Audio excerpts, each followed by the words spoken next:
Hello everyone, स्वागत है आप सभी का। यहाँ पे हम लोग चैप्टर 3 और एक्सरसाइज 3.2 करने से पहले यहाँ पर कुछ बेसिक उसको सीखेंगे। हम लोग बेसिक कॉन्सेप्ट देखेंगे। तो pair of linear equations in two variables already मैं आपको बहुत अच्छे से एक्सप्लेन कर चुका हूँ, जो भी बेसिक कॉन्सेप्ट थे, और एक्सरसाइज 3.1 भी आपको करा चुका हूँ। जिनको मैथमेटिक्स थोड़ा भी डिफिकल्ट लगता है, ज़्यादा लगता है या थोड़ा लगता है, सभी के लिए आप हमारा लेक्चर रेगुलर देखा करिए। मैं बहुत इजी बना दूंगा मैथमेटिक्स आपके लिए। क्लास 9, 10th, 11th, 12th चारों ही क्लासेस के साइंस और मैथमेटिक्स के आपको पूरे क्लासेस मिलेंगे, सभी चैप्टर के एक्सरसाइज जितने भी हैं और ईच एंड एवरी क्वेश्चंस। इसके बाद बेसिक कॉन्सेप्ट मैं कभी कभी अलग से बताता हूँ। कभी आपको एक्सरसाइज स्टार्ट करने से पहले आप सभी क्वेश्चंस जब करते हैं ना, मैं आप थोड़ा सा ब्रीफली हर बार बताता रहता हूँ, ताकि आपको एकदम समझ में आ जाए अच्छे से, आपको रटना ना पड़े। ठीक है। मैं यहाँ पे दो लीनियर इक्वेशंस लिख रहा हूँ। लीनियर इक्वेशंस आप सभी को समझ में आ गया होगा, जहाँ पर वेरिएबल्स की जो पावर होती है वो एक या उससे ज़्यादा नहीं होना चाहिए, एक होना चाहिए। जैसे हमने यहाँ पे लिखा a1x, तो x वेरिएबल हो गया, उसकी पावर कितनी है, 1 है। b1y, y वेरिएबल, उसकी पावर कितनी है, 1 है। ABC कांस्टेंट है। तो ये दो वेरिएबल में हो गया लीनियर इक्वेशन। जब हमने यहाँ पे एक लीनियर इक्वेशन इसी के पास और लिख लिया ऐसे, a2x plus b2y plus, sorry यहाँ पे c1 कर लीजिए आप, c2 इज इक्वल टू 0। तो अब ये दो लीनियर इक्वेशंस बन गए। इसी को हम लोग क्या बोल देते हैं, pair of linear equations in two variables. अब यहाँ पे हमें क्या सीखना है कि जैसे पेयर ऑफ लीनियर इक्वेशंस है, उनके बीच में क्या रिलेशन हो सकते हैं। जैसे मैंने आपको थोड़ा सा ब्रीफ नॉलेज दिया था प्रीवियस एक्सरसाइज में। जैसे कि आपका ग्राफ सपोज दैट है ऐसे, वाई वाई डायरेक्शन, यहाँ पे एक्स एक्स डायरेक्शन, ये वाई हो गया, ये एक्स। दो लाइनें, या तो दोनों लाइन कहीं ना कहीं इंटरसेक्ट करेंगे, ठीक, या फिर दो लाइनें तो हो सकता है बिल्कुल जस्ट पैरेलल हो, कैसे भी हो सकता है, ऐसे हो सकते हैं पैरेलल, कैसे भी हो सकते हैं। या फिर क्या हो सकता है, दोनों लाइंस कोइंसाइड करें इसके ऊपर और दूसरा लाइन भी इसी के ऊपर आ जाए ऐसे। अच्छा, हम दो लाइंस को अलग अलग फॉर्म में कैसे रिप्रेजेंट कर सकते हैं, कभी आपने सोचा है इस चीज़ को? बेसिकली अगर हम किसी चीज़ में मल्टीप्लाई करते हैं तो वो चीज़ बढ़ती है, बट हम इक्वेशन के केस में आते हैं ना, मल्टीप्लाई करने पे कोई फ़र्क नहीं पड़ता है, इक्वेशन आपका वही रहेगा। ठीक है, सिमिलर इक्वेशन रहेगा। जैसे मैंने यहाँ पे लिखा 5x इज इक्वल टू 0, मैं इसी को लिख दूँ 10x इज इक्वल टू 0, इसी को लिख दूँ मैं 20x इज इक्वल टू 0। ये सभी इक्वेशन आइडेंटिकल है, सिमिलर कह लीजिए आप। आइडेंटिकल तो नहीं कहेंगे क्योंकि यहाँ पे 5x, यहाँ पे 10x है। सिमिलर कह लीजिए आप, इक्विवेलेंट कह लीजिए आप। ठीक है, तो ऐसे जो इक्वेशन होते हैं ना, ये कोइंसाइड का केस बन गया। यहाँ पे तीन केस हैं, और बेसिकली जो ये कांस्टेंट है ना आपका a1 b1 c1, इसी से हम डिसाइड कर लेते हैं कि pair of linear equations coincide करेंगे, पैरेलल होंगे, या फिर कहीं पर इंटरसेक्ट करेंगे। और तीनों केसेस में सोल्यूशन को लेकर के एक चीज़ यहाँ पर है, थोड़ा सा आप आगे आ जाइए। इसमें कुछ चीज़ें मैं यहाँ पर रब कर रहा हूँ।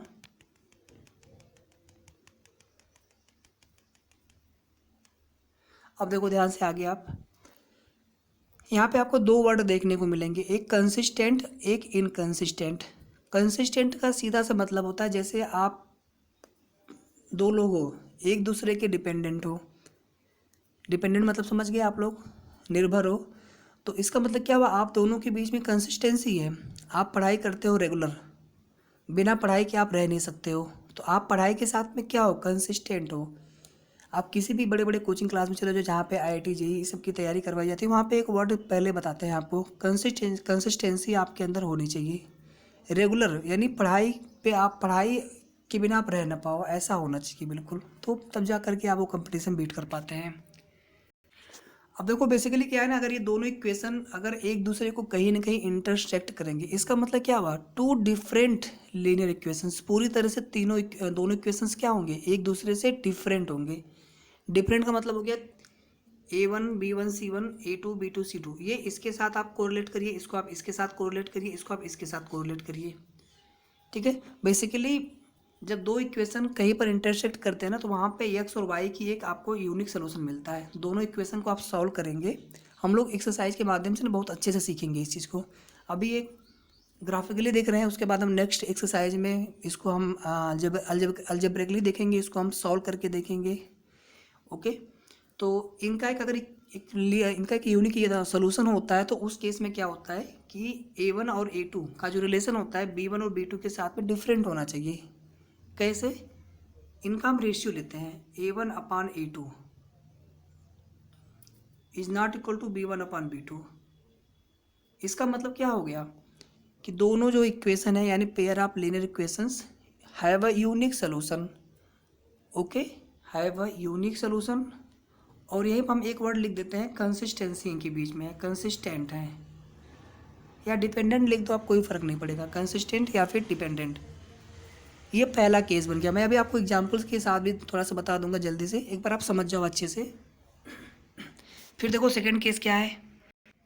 जैसे मान लो मैंने यहाँ पे 2 लाइन ऐसे ड्रा कर ली, तो ये दोनों लाइन देखो जो ड्रा किया ना हमने, बेसिकली ये एक्स और वाई डायरेक्शन में है।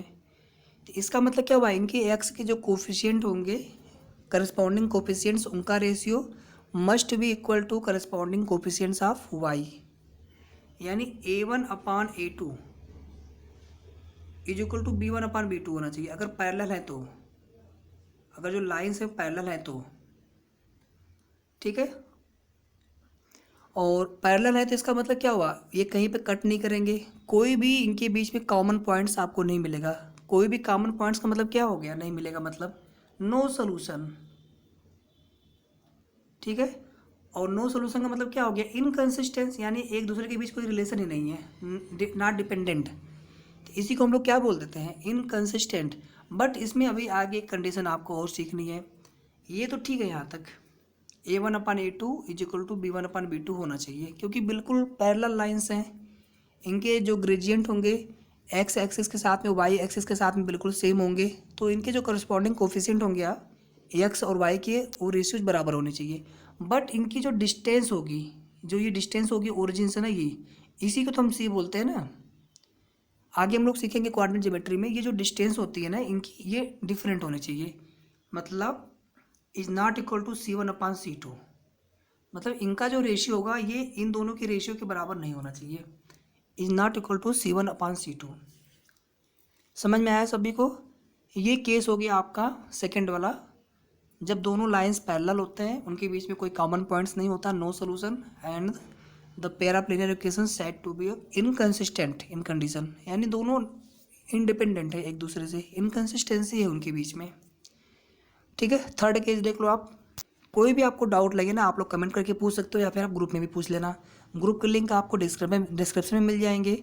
और वीडियो को सभी लोग लाइक कर दिया करिए, मैं हर वीडियो में नहीं बोलता हूँ, बट आप लाइक कर दिया करिए, शेयर कर दिया करिए, और जिन लोगों ने सब्सक्राइब ना किया हो तो सब्सक्राइब आप सबसे पहले कर लेना। Third and the last condition, इसमें क्या होगा, जो दोनों लाइंस आपके होंगे कौन साइड होंगे, मतलब कैसे भी आप लाइन बना लो, एक लाइन ये हो गया सपोज दैट पहला वाला, और दूसरा लाइन बिल्कुल जस्ट उसके ऊपर होगा। इसको हम कैसे समझेंगे, पहली चीज़ तो देखो आप, इनकी जो डिस्टेंस होगी यहाँ से ये बराबर होगी, मीन्स C1/C2 ये रेशियो बराबर होगा A1/A2 के और B1/B2 के अलग अलग। ठीक है, अब देखो आगे A1/A2 और B1/B2 के बीच में क्या रिलेशन होगा, ये भी इक्वल होने चाहिए कोइंसाइड के केस में। ऐसा क्यों, मैंने आपको बिल्कुल इनिशियली समझा दिया था, जैसे 5x लिया हमने, 10x लिया हमने, basically they are similar equivalent equation. जैसे मैं थोड़ा सा आपको एग्जांपल लेके अभी समझा रहा हूँ, आप परेशान मत बिल्कुल होइएगा। और इस केस में देखो क्या होता है ना, इनके बीच में बहुत इनफाइनाइटली कॉमन पॉइंट हो सकते हैं, बहुत सारे पॉइंट्स होंगे, इनफाइनाइट कॉमन पॉइंट्स, मतलब इनफाइनाइट सोल्यूशन हम क्या बोलेंगे, the pair of linear equations have infinite many solution. अच्छा, ये कंसिस्टेंट होंगे या फिर इनकंसिस्टेंट होंगे, टोटली कंसिस्टेंट होंगे। ओके, ऑब्वियसली ये दोनों क्या होंगे, कंसिस्टेंट होंगे। बहुत ज़्यादा कन्फ्यूजन होता है इनकंसिस्टेंट कंसिस्टेंट में, आप लोग बहुत ज़्यादा कन्फ्यूज होते हैं, तो अब कन्फ्यूजन नहीं होना चाहिए मुझे लग रहा है।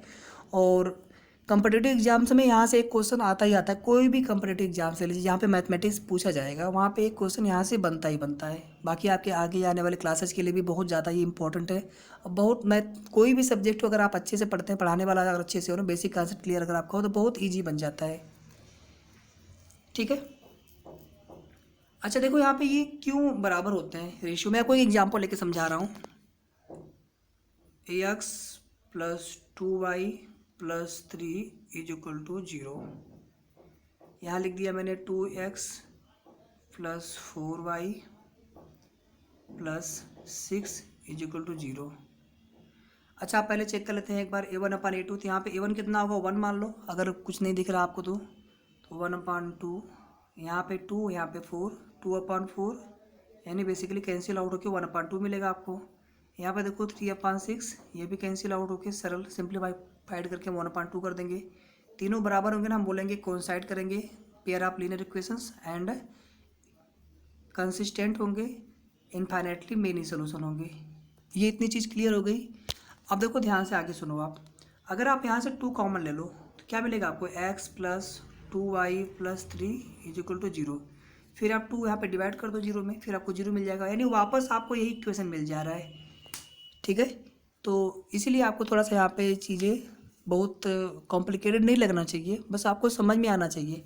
अब मैं यहीं पे अगर इसमें 5 से कर दूँ मल्टीप्लाई पूरे में, तो क्या फ़र्क पड़ेगा, ये 10 हो जाएगा, ये 20 हो जाएगा, ये 15 हो जाएगा। तो भी ये दोनों इक्वेशन क्या है, इक्विवेलेंट, आइडेंटिकल नहीं बोलेंगे हम, क्योंकि यहाँ पे कॉमन लेकर के कुछ में सिंपलीफाइड करना पड़ेगा सेकंड इक्वेशन को, बट इक्विवेलेंट है, सिमिलर है।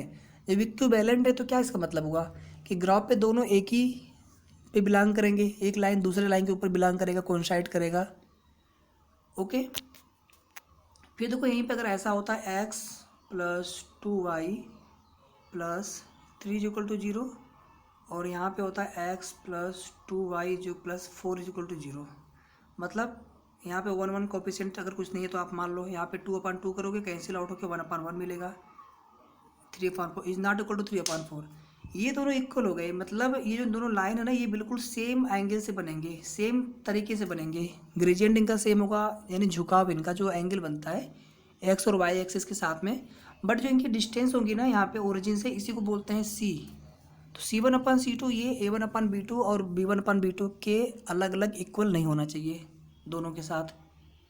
ठीक है, अब तीसरा केस देखो, बिल्कुल हमने 2 इक्वेशन ऐसे अलग लिख लिया, x plus 2y plus 5 is equal to 0, 2x plus 3y plus 1 is equal to 0। ये देखो बिल्कुल अलग केस बन गया है।